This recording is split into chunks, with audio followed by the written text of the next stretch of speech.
have great pleasure in introducing our next speaker. As I said yesterday at the opening, I heard Bjarke speak in Oxford. I think it was probably in 2006, 2007, when he talked at the TED Global Conference. And you know, the thing about TED is that everyone's up for about 18 minutes, and everyone is amazing generally. So to stand out in the TED crowd is no mean feat, and certainly Bjarke was able to do that and brought the house down with his view of the future relative to design, sustainability within design, and innovation. He's from Copenhagen. He has offices in New York, Denmark, Beijing, Miami. He's doing stuff all over the world. He really doesn't need much more of an intro. So please, Bjarke Ingels.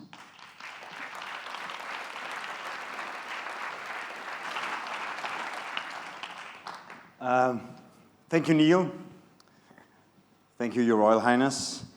What I'd like to do is try to, I will be speaking a little bit about spa and wellness and like general human conditions, but what I'll try to do is try to talk about how we work and how somehow different, how architecture never happens out of the blue, how it always happens in response to local conditions, the local climate, the local culture. There's always some kind of force that shapes our environment. My office is called BIG. This is our office in Copenhagen. It's inside a former Carlsberg factory where they used to make the least interesting part of the beer, the bottle cap. This is our office in New York. We even do haircuts. And I think the way we like to describe the way we work is that somehow we try to sort of search for specific information around each project that can somehow inform our design decisions. So we never do anything just for fun or because of a stylistic preference or whatever, but because there's some kind of specific knowledge or concern or demand that drives our decision making. And just to give you a few examples, we recently did a sports hall for my old high school in Copenhagen. It's the soft thing in the middle. Either we could put it on the sports field or we could put it in the middle of the courtyard. But since football is the national sport of Denmark, it would be like suicide politically to put it on the sports fields. So we had to go in the courtyard, and we didn't want to occupy the courtyard. It's a handball arena. So on the perimeter you need 4.5 meters clear, and in the middle you need 8 meters. And since our commissioner was actually my old math teacher, we thought we could pay homage, and so we shaped the roof of the sports hall according to the mathematical formula for a ballistic arch, which means that the gentle curvature of the glue lamp beams that keep the building up are actually shaped by the conditions of the sport, or the sort of geometry of a thrown handball.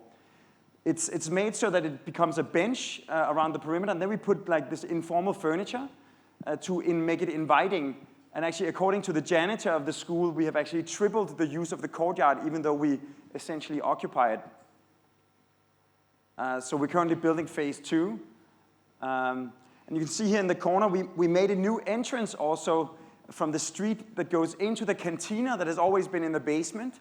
And now it becomes like the main entrance into the sports hall. Also, there are no architectural finishes. The glue lamp beams in the ceiling is the material, and it's also what carries the roof. The concrete wall is what sort of keeps the soil from caving in. And then in the evening, the furniture sort of illuminates the square, making it this sort of inviting special place. So essentially, like this architecture shaped by the conditions of the sport within. And another example, we were asked to do an installation at the National Building Museum in Washington over the summer, and it was this amazing space, and a labyrinth was suggested, but a labyrinth is essentially extremely two-dimensional. So we thought we should somehow exploit the third dimension since we have this amazing room. So we sort of extruded the walls, and then we got this idea of sort of extracting a cone of vision from the center of the pyramid, or of the maze, creating this almost like a valley where once you sort of go through the maze, you start going through like these like very narrow, almost claustrophobic spaces, canyons, and then gradually the proportions of the space around you sort of changes. And finally, as a reward, when you've gone through 95% of the maze, you reach the heart of it, and from the center, even a child can actually overlook the entire maze, and in a way, the reward for completing it is the knowledge and the overview of how you got there. They just took it down, sadly. So, and the thing is, like, once you've established what the main parameters are, like the exploration of the third dimension, or this idea of like creating an inside space that has an imprint on the outside, you don't necessarily end up with the solution. Then you have to make a lot of tests. Once you know what the question is, you have to like start looking for the answer. So we make tons of models. Just to give you an example of how it works, this is a project we're doing in Switzerland, in this beautiful valley, Vallée du Choux, outside Geneva in the Jura Mountains.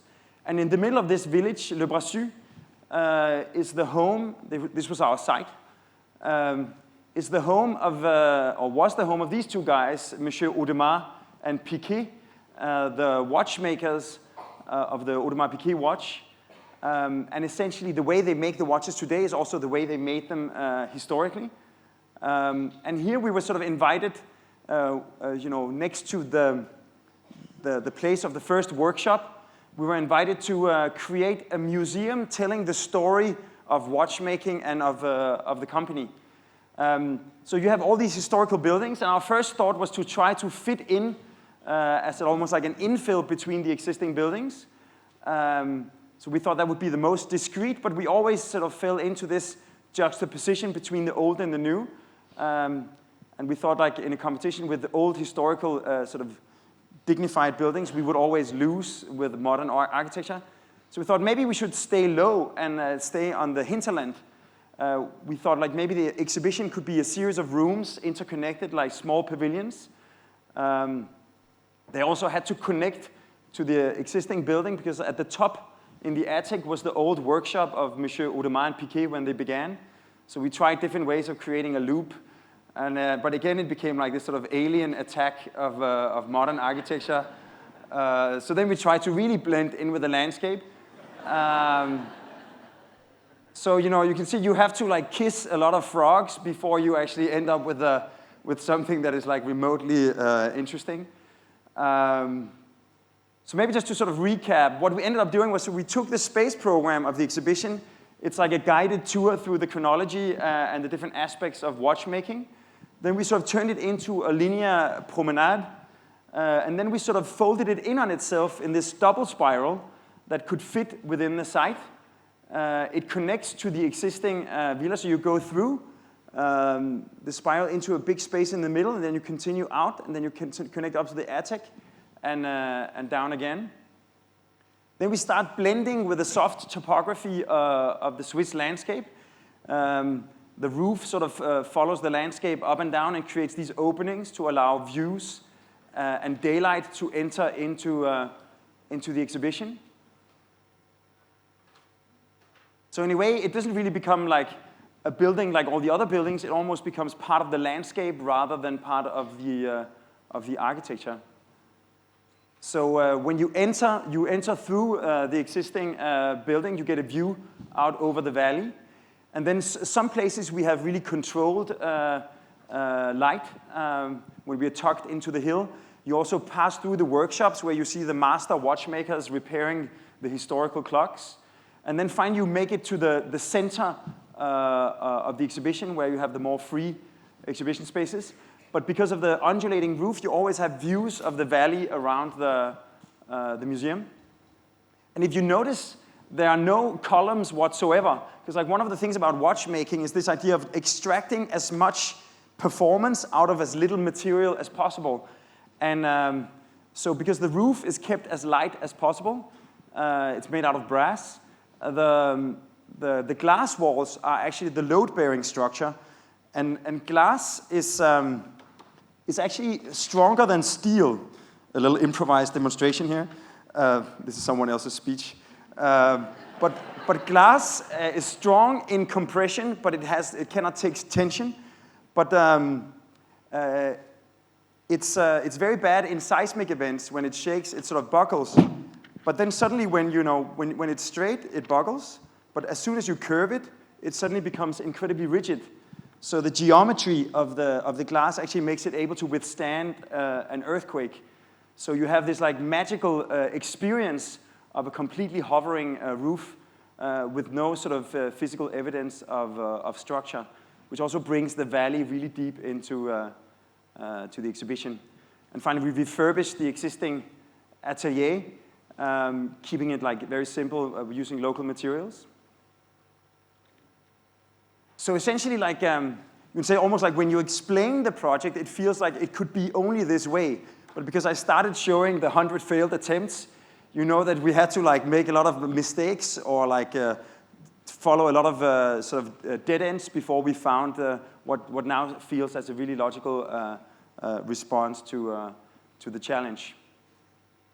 So here you see like this sort of orgy of wasted effort that somehow led to clarity.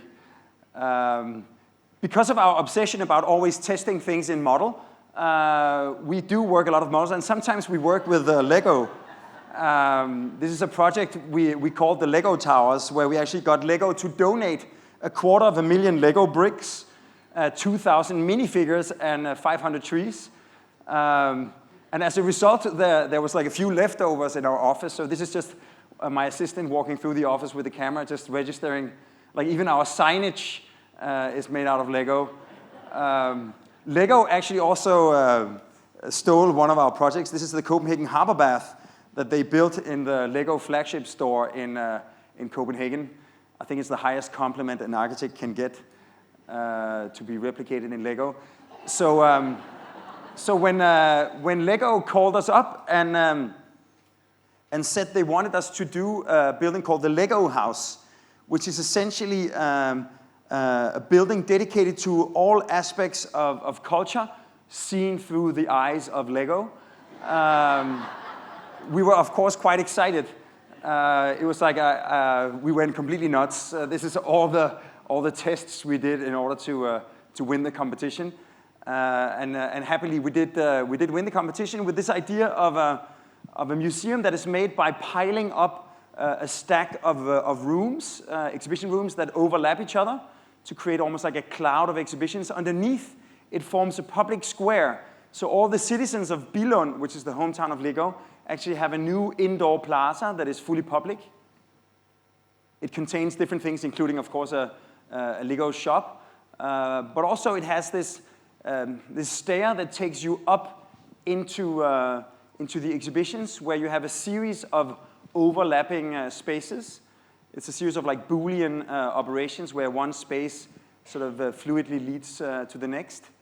And finally, some of the exhibitions extend outside, but also for all of the citizens of Billund, there is actually a public path that allows people to pass from one interconnected playground to the next to reach the top or the summit of this pile of Lego. So essentially, we try to make a building that, when in its sort of the way it's interactive and the way it's playful, somehow really manifests what we see as the spirit of Lego. So we just broke ground, or like laid the foundation stones, 6 Lego bricks out of concrete. This is me standing with the richest people in Denmark, the Lego family. But if you can't wait, you can actually build it yourself much quicker. But I think one of the things why I think Lego is very dear to me is that Lego somehow captures this idea that it's not a passive entertainment. It is actually a way of empowering the kids or anyone playing with Lego to create their own world and then inhabit it through play. And I think at its best, that is exactly what architecture is all about, is that the city isn't the way it is because it has to be like that. It's because that's how far we've gotten in making it. And if the city doesn't fit to the way we want to live our lives, we actually have the power, the intelligence, the skills, the means even the responsibility to create the world or recreate or transform the world to make it more like the world we dream about. And that's essentially how we try to approach architecture. Architecture isn't just like making a pretty building, it's more like creating almost like a man-made ecosystem. You can say one of the reasons for this sort of expanded scope of architecture, you can also find in the atmosphere of this photo. It was taken in 2009 in the United Nations Conference on Climate Change in Copenhagen. And if you look at the faces of every single world leader, but I think especially Sarkozy, you can see that this wasn't a success. It was a complete failure. None of the goals for the summit were reached. And the general discussion about sustainability was grounding in a sort of a misconception that sustainability is a question of how much of our current quality of life are we prepared to sacrifice in order to afford becoming sustainable. So we thought, what if sustainable would actually increase our life quality? We were invited to do the Danish pavilion at the Shanghai World Expo in 2010. And the subject of the expo was sustainable cities. So we thought, like, okay, let's try to consolidate all of the elements of Copenhagen that makes it more sustainable, but also more enjoyable. So we designed the pavilion as a loop of a Danish streetscape, complete with the blue bicycle lanes of Copenhagen, the Copenhagen city bikes, these free bicycles we've had for 20 years, so that visitors could experience the thrill of biking through the city instead of sitting in a traffic jam or looking endlessly for a parking spot. You could also bicycle through the exhibition, making it the perfect museum for impatient people, because you could actually you could zip through the whole thing in 3 minutes without missing anything. So it had like these like different elements from typical sort of Danish streetscapes. Also, our first project ever was the Copenhagen Harbor Bath that extends public life into the city. It means that you don't have to like sit in your car for hours to go to the beach. You can really jump in the port in the middle of the city and it's totally clean. So we try to recreate this experience in the heart of the pavilion, allowing the Chinese visitors to experience how clean, if not how cold, Danish harbor water tends to be. And finally, we thought it's great if all of this is here, but if the Chinese don't come, it's not going to matter. So we tried to look for common denominators between Denmark and China. And we found that in the Chinese public school curriculum, they have 3 fairy tales by Hans Christian Andersen, one of them being the story of the mermaid, the national symbol of Denmark. So we simply proposed to move the mermaid to China for 6 months. When the Danish Nationalist Party, the Danish equivalent of the Tea Party in America, heard about this, they tried to pass a law specifically against moving the mermaid. So I had to go to Parliament to argue her case. But as you can see, we got her. And then we had to get her through Chinese customs and safely into the pavilion. Actually, in her absence, we invited the Chinese artist Ai Weiwei. And he designed an installation where he installed a Chinese surveillance camera in the pavilion. It's the same camera that the Chinese state has installed in front of his house. But this one transmits a live image to a flat screen he mounted in the Copenhagen harbor where she normally sits. So of course tourists could see that she was okay, but also more importantly, for 6 months it was like a loophole in the Great Firewall of China, because it was the only uncensored live TV feed from China to the rest of the world. So essentially, this was like our first time of dealing with this idea of trying to show how sustainability can actually sort of increase enjoyment. Another attempt at sort of realizing a fantasy, we did a project in Copenhagen called The Mountain, where we essentially combined houses with gardens. So each home has a garden the same size as the house itself. So it's like a suburban lifestyle where your kids can run out and play. But it's made possible because the homes are sitting on top of a big parking structure that serves the neighborhood. Inside we have a Swiss funicular elevator that serves all of the apartments. And then the parking is naturally illuminated and naturally ventilated by making the facade perforated, but by varying the hole size into 5 different sizes. From a distance, the dot pattern of the holes actually makes it into a gigantic urban artwork for free. So essentially, what makes it look different is also what makes the parking perform environmentally. A similar idea, we call this architectural alchemy, that you can create gold or at least added value by combining traditional ingredients like parking and housing in untraditional mixtures. On the sort of outskirts of Copenhagen, we did a project called the 8 House, where we in a similar way tried to combine shops and offices on the lower floors, close to the customers, and then residences on top. And not only does it allow us to sort of lift the homes up into the sun and the view, but it also sort of short circuits, it creates this public path where the increased depth of the offices actually creates a path and little gardens of townhouses. So you can actually walk and bicycle all the way from the street to the penthouse. So you can say like social life or the possibility of creating a community is typically restricted to occurring at street level, but here it's really invited to invade the 3-dimensional space of the urban block. So the 8 House is not just a pretty facade or like a 3-dimensional sculpture. It's really this urban social condition where people and the sort of the local community can actually get to sort of hang out and get to know each other throughout the 3-dimensional space of the block. All of the amenities are located inside this vertical atrium where the 8 House crosses itself. And also you can see Copenhagen is completely flat. We have no hills. Suddenly it actually created a man-made hill, like a Montmartre, where the citizens of Copenhagen can actually go and enjoy the view of their city. So it's almost like taking this idea of almost like making mountains in a city that has none, having like this massive impact on your perception of the possibilities in your city. Also, you can see, like, even though these projects are all privately commissioned, the public element is a major part of our work. In one case, we took this public element to a complete extreme.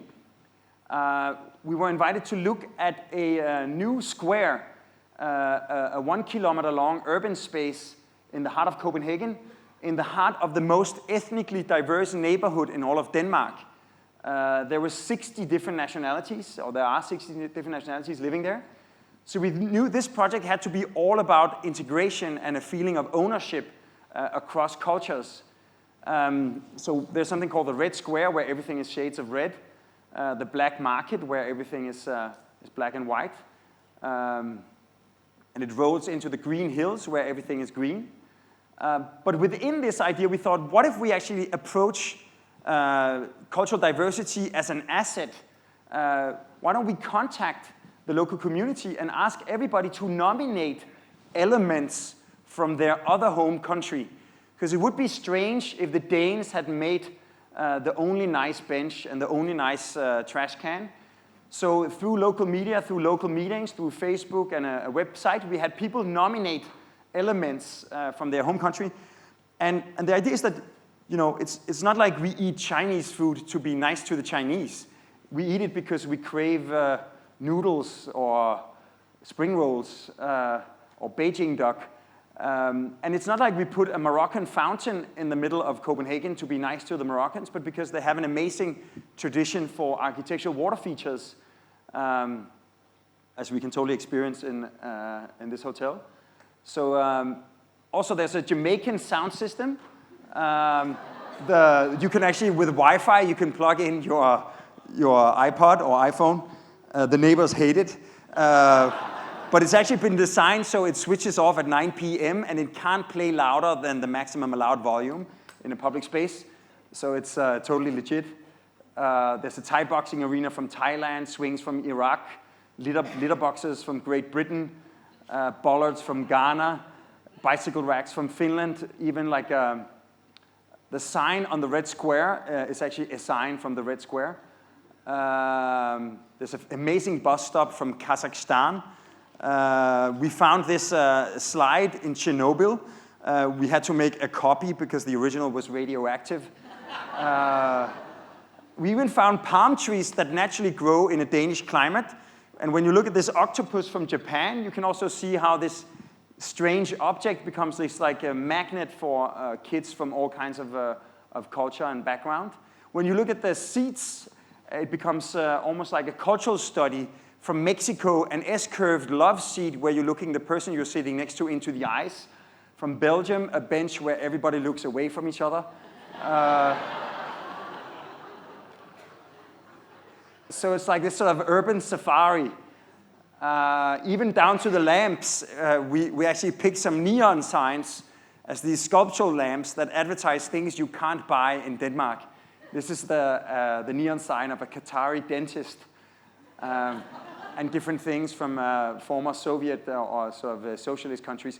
And we made an app together with Topotech, Eins, and Superflex, the artist group, that actually tells you the story of where does this object come from, who recommended it, why is it here. So essentially like almost like crowdsourcing design. And of course like this project is very much about identity. We did another project where the prevailing condition was identity. We got asked to design the National Gallery of Greenland. Greenland just acquired autonomy from Denmark, and the first institution they want to build is the National Art Gallery for Greenlandic art. You can see it's on the waterfront of Nuuk in the beautiful rocks, next to these straight-laced housing blocks that, you know, are completely flat as if they had been built in Denmark. They're built by the Danish government as social housing for the relocated fishermen. So we thought instead of like ignoring the landscape, this perfect circle, which is the smallest possible courtyard, actually follows the landscape, is imprinted by the topography. From the rear, it lifts up, inviting people to enter inside. And here you have like this like continuous ramp along a picture gallery that takes you to a series of exhibition spaces that get light from the sculpture courtyard. But the main point or the main statement is actually once you get inside the ring, the courtyard, which is typically an introverted element because of the melted geometry, it opens up and creates a framed view of the fjord, the icebergs, the mountains, like all of the Greenlandic nature, and also all of the Greenlandic artworks inside the museum and outside in the courtyard. But all of the sort of Danish heritage of the social housing has been completely eliminated from the view.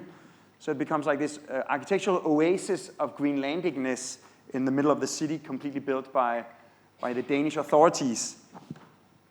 Sometimes heritage can be like a very significant element.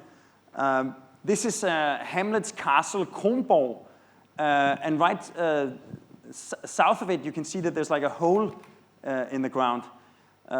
Kronborg became UNESCO World Heritage, and the Danish Maritime Museum used to be inside the castle, so they had to kick it out, because when Hamlet was around, there was no museum.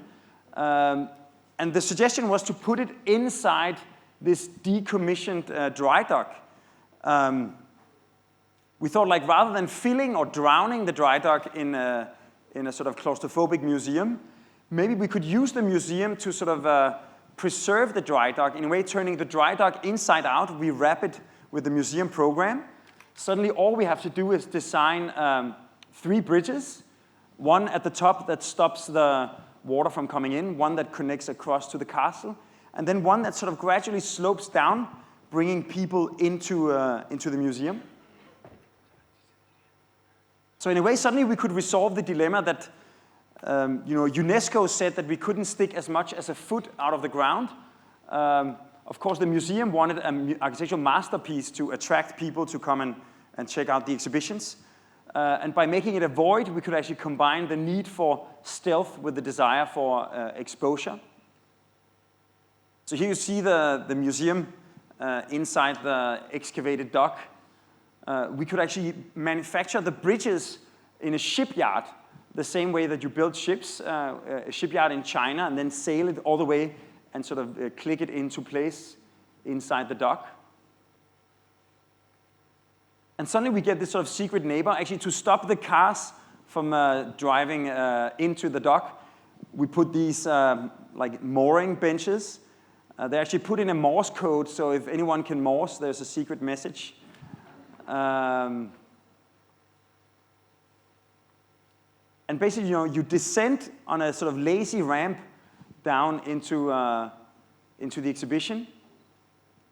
And then here you have a series of spaces that change scale from like a large but sort of intimate, like sort of compressed, like narrow and vertical, or like the size of a cargo bay of a ship.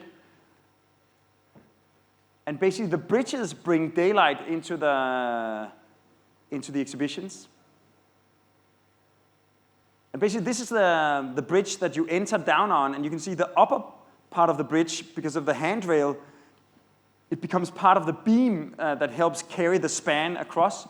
But as you can see, the lowest part of the bridge is very, very thin. It's too thin to carry itself. So it's actually hanging in this anchor chain in the bridge above it. So this anchor chain is not a theatrical element. It's actually a hard-working part of the structure. Just like the dock is really the place where they used to build ships. You get this sort of interesting juxtaposition of the historical dry dock and the lightness of the steel and the glass of the contemporary architecture. The auditorium of the grown-ups is this like a wooden element that continues under the stage and actually becomes a small auditorium for the children. In the restaurant, the dock walls are invited to come inside, and we've kept them as raw as possible. It's almost like this Roman wall, except it's only like 60 years old. And you get this like quite rather interesting sort of contrast between a completely sort of contemporary universe from the horizon and below, and then above, the historical castle completely unmolested by the new neighbor. This is me and my girlfriend performing an inverse Titanic moment.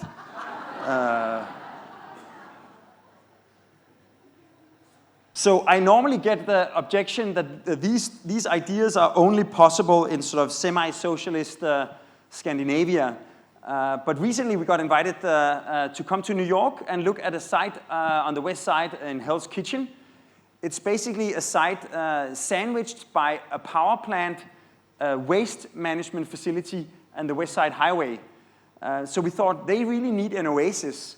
And essentially the building to the right is the city block, the courtyard where my dad grew up in Copenhagen.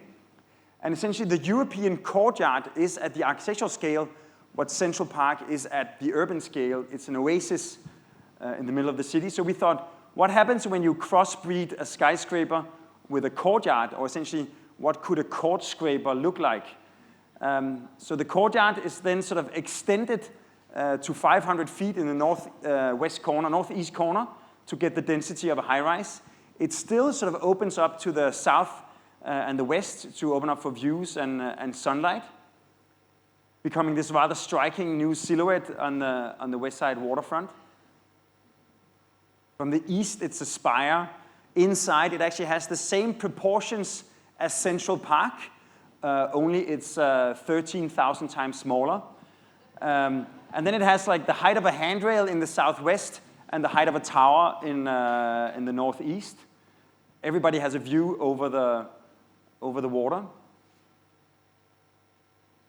And basically, I moved to New York 4 years ago to start the project, and it's starting to materialize now on the waterfront. It looks like it's becoming like a pretty smashing contribution to the New York skyline. Also, another example, we were shortly after invited to Miami, where it's all about the views. And our client was concerned because within the site he would have to do 2 towers, And he was afraid that the front tower would be the good tower and the other tower would be the bad tower.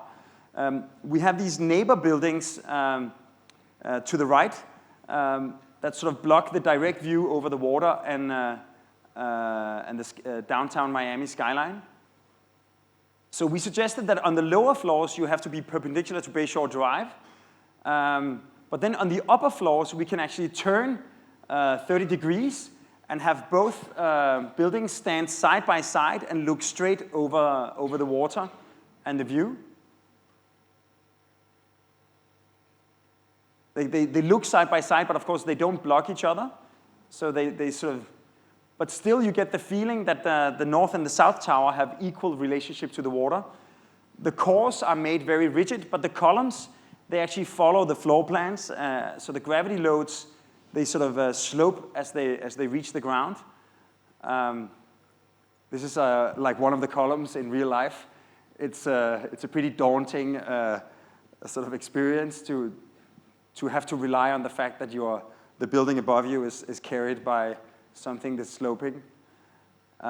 We recreated the sort of indigenous landscape with a landscape architect, Raymond Jungles.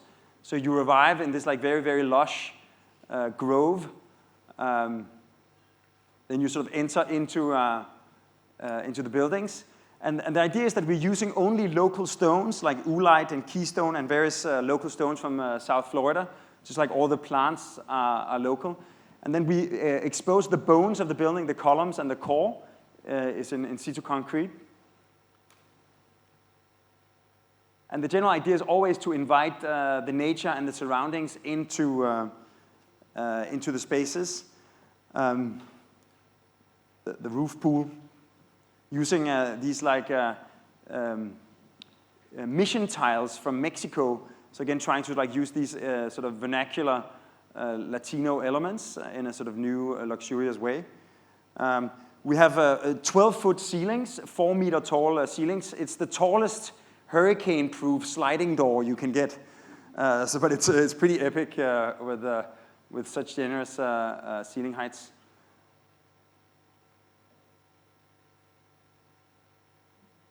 And again, like it's currently under construction. I just flew in from Miami, and I must say, like when you look at that left corner, you almost have to pinch your arm and pray that the engineer knows what he's doing.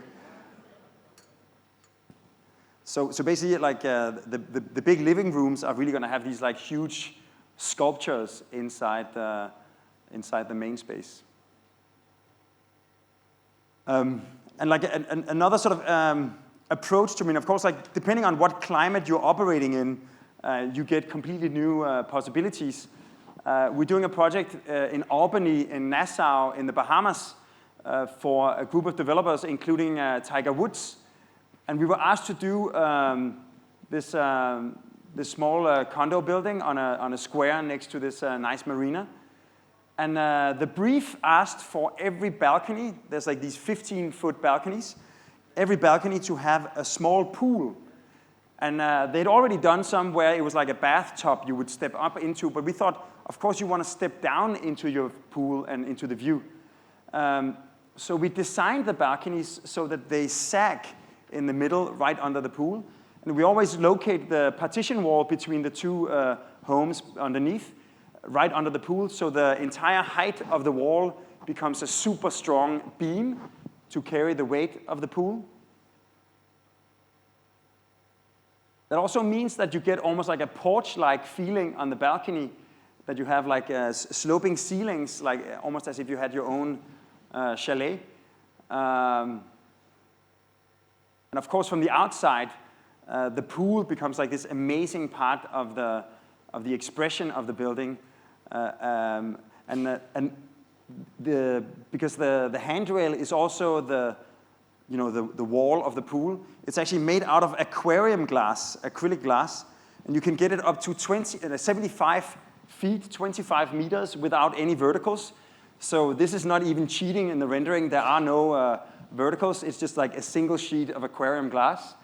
And just essentially this case, like just by focusing purely on the experience of the individual home, suddenly the facade of the building had drawn itself. We didn't have to try all kinds of like stupid ideas. We could just basically build it, and it would already look interesting. Also, the client called it the honeycomb.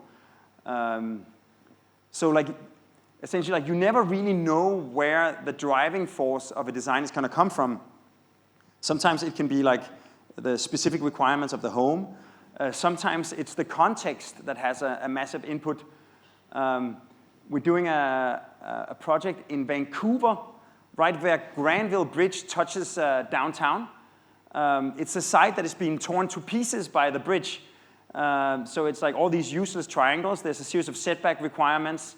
There's another setback requirement that says nobody's allowed to live closer than 30 meters to the bridge because they don't want people to look straight into the heavy traffic. Then there's a park where we can't cast shadows. And finally, we're left with like a 600 square meter footprint, basically too small to even develop. But then we were thinking, we own all the land, or our client owns the land. If it has to do with a minimum distance of 30 meters or 100 feet, once we get 100 feet up in the air, we can actually come back out, double the size of the floor plate. So basically, when you drive over Granville Bridge, it becomes as if somebody is pulling a curtain aside, sort of welcome to Vancouver. It almost feels like a genie coming out of a bottle. And because it's not one shocking cantilever, it's just each floor just moves a little bit.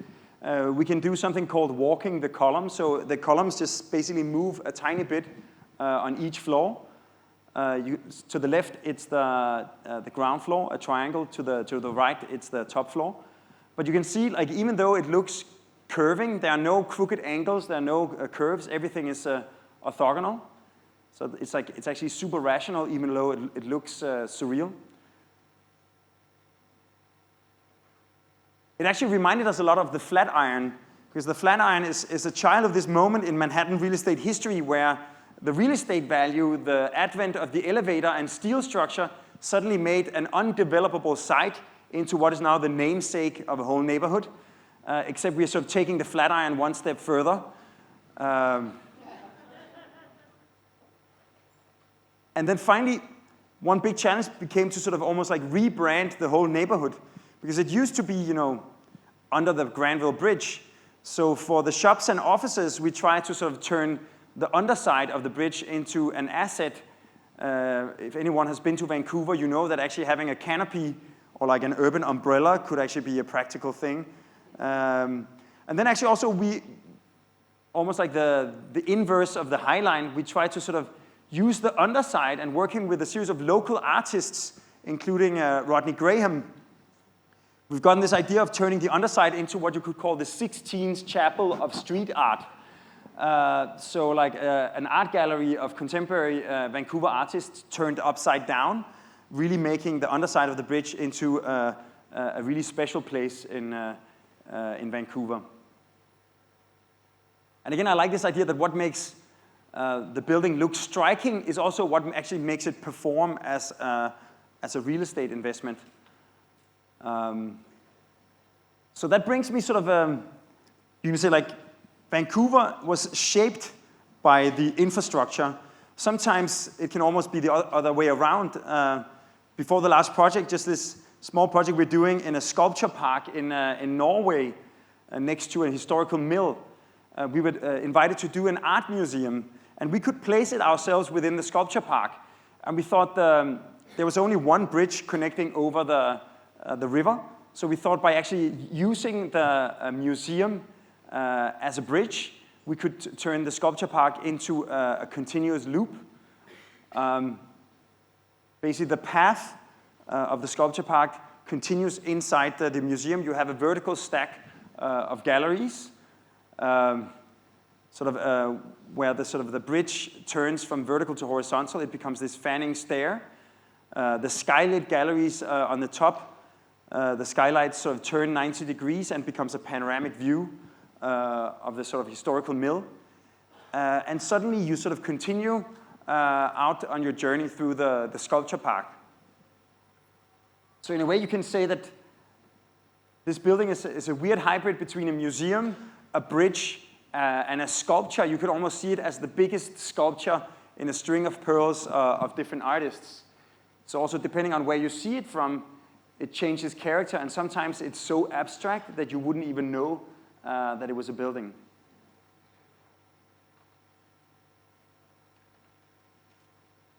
So that leads me to the last sort of project that I'd like to share, and that's essentially, we've been quite fascinated by this idea of social infrastructure. You can say it seems to be almost like a law of nature that, you know, a decommissioned dry dock can turn into a museum, or like the High Line in New York is a former rail yard that is now the most popular promenade. And you can even make a cultural program so it actually serves as a piece of infrastructure. But what if you can actually sort of design infrastructure so it actually comes ready-made with positive social or environmental side effects? We're doing a project right now for the city of New York called the Big U, where the basic idea is that we are sort of taking the 8 miles of contiguous waterfront protection for resilience and flood protection, and we're creating it in such a way that it won't ever be felt as a seawall that separates the life of the city from the water, but rather it will be felt as a sort of an increase in quality of public space and sort of amenity, so that if you come to New York in a few years, you will actually notice that the access to the water has become even more inviting and more generous, and at the same time, those new invitations will also be what protects the city. The federal government has just donated $335 million for phase 1 of this project. So it's in very early stages. But just to give you a real example of this kind of idea of social infrastructure, the biggest project we're doing today is on the waterfront of Copenhagen. It's basically, you know, you have the opera and the Royal Theatre, you have the historical city in the foreground. It's not a cultural palace, but it's essentially a power plant that turns household waste into electricity and heating. All of the citizens of Copenhagen, they throw out their household waste, and then they get it back in the form of power and heat. And if you look at household trash as a resource, 1 ton of trash equals 1 2/3 of an oil barrel in energy value. So it's an incredible resource. The problem is that these power plants, they have to be in the middle of the city where the waste is generated and where they can plug into the distribution grid.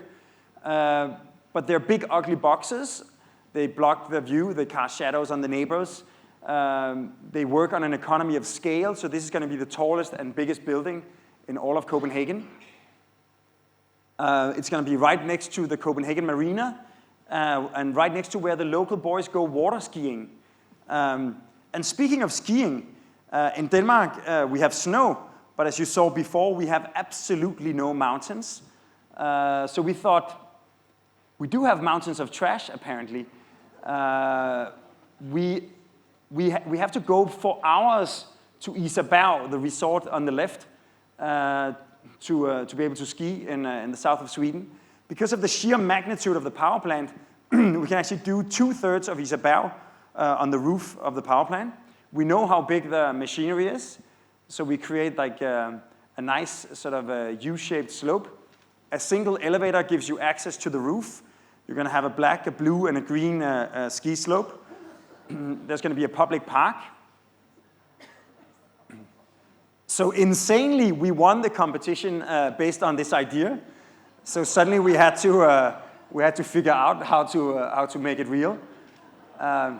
There's like trees growing on top of the columns along the slopes, so it really feels as you're skiing down a real mountainside. This is the roof plan. You can see that part of it is actually that you have these. Part of it is that you have these elements coming out of the power plant, vents, and sort of various emergency release chimneys that create topography. It actually, like the main slope has the same scale as an Olympic halfpipe. This is the outline on the Sochi halfpipe. So it's actually like a quite significant piece of mountain. So basically, some of you might have noticed that in Sochi, Denmark got 0 medals in the Olympics. We hope to change that, because now we can actually practice at home. But also people that don't want to ski, there's the park on the sides, which is like a free public park where you can actually hike and get some elevation. You can get some spectacular views of the city around you. And also we're getting the tallest climbing wall in the world, 300 feet. And the facade is made as planters made out of very, very light super bricks of folded aluminum. So they have the rigidity of the fold, but the lightness of being hollow, filtering daylight into the workspaces. So now you can say that the diagram that I showed in the beginning, this idea of trying to conceive of our cities and buildings as man-made ecosystems, is very close to becoming complete here, because not only do we locally harvest rainfall, daylight, natural ventilation, but also together with the city of Copenhagen, the power plant forms almost like an urban metabolism. Also, the reason that this is possible, maybe if the sound guy could check that there is sound. The reason that this is possible, and the reason that the director of the power plant could actually choose it, or wanted to choose it as the winner of the competition, is because what's special about this power plant is that it's the cleanest waste-to-energy power plant in the world. The only thing coming out of the chimney is steam and some CO2. They take out most of the CO2, but they take out all of the toxins. What you can't see is that it's actually completely clean. Normally, you would stay as far away from a power plant as possible. Now it's actually so clean that you have fresh mountain air on the roof of it, and you can ski on it. As a last element, as a sort of almost like an art installation, we worked with Realities United out of Berlin to transform the chimney of the power plant so that it actually sort of accumulates CO2. And the idea was that when there's 1 ton of CO2, it puffs a gigantic smoke ring. And of course, we like this idea that it's the ultimate reimagining of the perception of a power plant from something polluting to something playful. But then, since we won the competition, we actually had to turn it into reality. And one of the first things we realized is that because the smoke is so clean, it's invisible most of the time. It's only when it's really hard frost that you can see it. So also because like the insurance, if you make such a power plant that serves the whole city, you have a massive insurance. And if you do something that intervenes with the flow of resources, it increases the insurance costs. So then we got this idea that actually, since there is steam, we can extract the steam separate and sort of condense it, and then once in a while, the equivalent of every time a ton of CO2 has been emitted, we can then sort of puff a gigantic steam ring. But there's no gigantic steam ring manufacturer in the phone book that you can call. So we've been working with Copenhagen Suborbitals, which is like a bunch of crazy guys working in something that looks like a bicycle shop that builds space rockets. And finally, after a lot of like really unpromising tests, at the end of August, we made this test.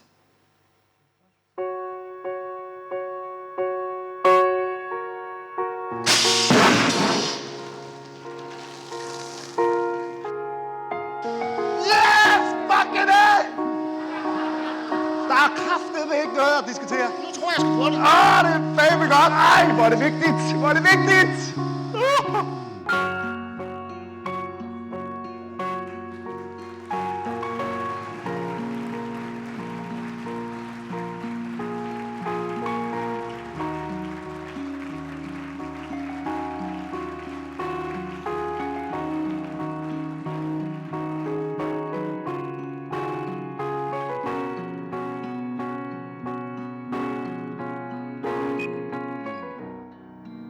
So I think maybe just with this smoke ring as the last image, I think one of the amazing things about architecture is that not only does it allow you to speculate on something, dream up something that isn't already there, but it also is has this magical ability to turn fiction into fact. That what starts as pure science fiction in a way, like a power plant where you can ski on the roof and the puff smoke rings, like you get out of here,